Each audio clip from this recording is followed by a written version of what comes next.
उद्देश्य किया हो, लेकिन उन्होंने एक अच्छा कार्य किया है। और इसी बहाना आज स्वर्गीय बाबू सिंह दयाल चौरसिया जी को भी हम लोग याद कर रहे हैं।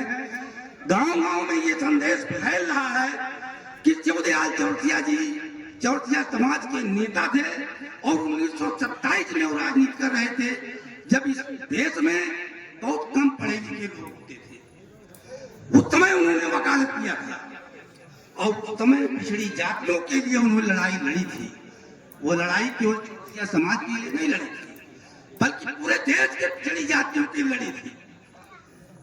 उन्होंने लोक अदालत की स्थापना कराई, पिछड़ी जातियों को सबके समान लाने का काम किया और संविधान में पिछड़ी जातियों को आरक्षण दिलाने के लिए उन्होंने लड़ाई लड़ी और उनको काका कालेलकर कमेटी में शामिल किया गया। काका कालेलकर कमेटी 1952 में बनी थी, जिसका उद्देश्य था कि भारत में पिछड़ी जातियों के लिए आरक्षण सुनिश्चित करना। संविधान में व्यवस्था दिया गया है। 1952 में वो कमेटी बनी और जिसके ये मुख्य मेंबर थे, इन्होंने अपनी पूरे देश का दौरा किया और अपनी रिपोर्ट 1954 में भारत सरकार को सौंपी।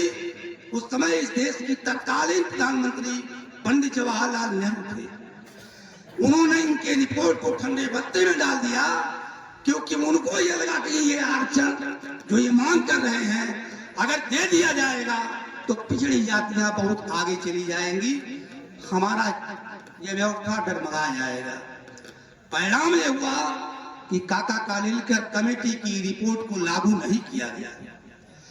बाद में 1979 में बीपी मंडल की अध्यक्षता में कमेटी बनाई गई और मंडल कमेटी की रिपोर्ट को 1980 में भारत सरकार को सौंपा गया, लेकिन वह भी रिपोर्ट भारत सरकार ने ठंडे बत्ते में डाल दिया, लागू नहीं किया गया। बाद में 1990 में जब बीपी सिंह जी प्रधानमंत्री बने इस देश के, तो उन्होंने इस प्रस्ताव को, इस रिपोर्ट को लागू किया और रिपोर्ट जब लागू किया गया तो हमारे जैसे लोगों ने उसको विरोध किया कि यह रिपोर्ट गलत है, आरक्षण लागू नहीं होना चाहिए। सारे लोगों ने विरोध किया था। अब आप अध्ययन करें कि 1952 में भारत सरकार को उन्होंने चिताया था कि भारत में पिछड़ी जातियों को आरक्षण मिलना चाहिए, जबकि इस देश में अनुसूचित जातियों को आरक्षण संविधान जब बना तब से मिल रहा है। आज भी अगर वो रिपोर्ट लागू की गई बीपी मंडल की अध्यक्षता वाली, तो वह रिपोर्ट का आरक्षण केवल ग्राम प्रधान, जिला पंचायत या छोटे पद के लिए है। विधानसभा और लोकसभा, राज्यसभा, विधान परिषद में नहीं लागू है। लेकिन आज भी पिछड़ी जातियों के लोग सो रहे हैं। अगर आज भी जागे और अपने हक की मांग करें तो शायद उनको उस सदन में पहुंचने का अवसर मिलेगा कि जहां से इस देश के लिए कानून बनता है।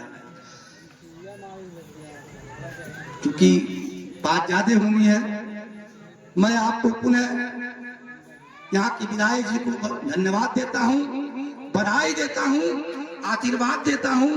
इन्होंने जो हमारे समाज के विषय में सोचा, इसके लिए मैं बहुत बहुत आभारी हूँ। अपने भी और अपने समाज की तरफ से भी इसी के साथ मैं अपनी वाणी को विराम देता हूँ। धन्यवाद।